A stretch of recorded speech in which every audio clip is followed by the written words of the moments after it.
तर उत्तर मुंबई मतदारसंघातले काँग्रेसचे उमेदवार भूषण पाटील सुद्धा आजच आपला उमेदवारी अर्ज दाखल करतील। त्यांचा सामना होतोय केंद्रीय मंत्री पियुष गोयल यांच्यासोबत। उत्तर मुंबईची जागा 2014 सालापासून भाजपकडे आहे।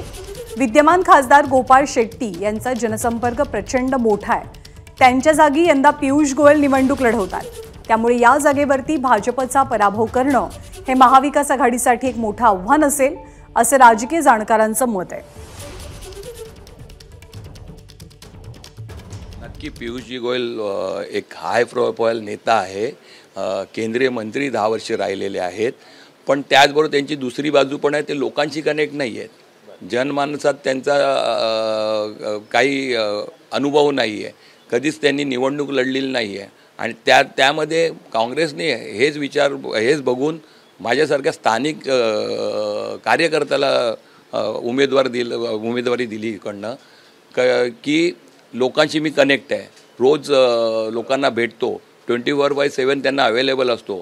आज म्हणजे प्रत्येक नागरिक मला भूषण पाटील या नावाने ओळखतो, तर तो फायदा मला नक्कीच होईल। एबीपी माझा, उघडा डोळे बघा नीट।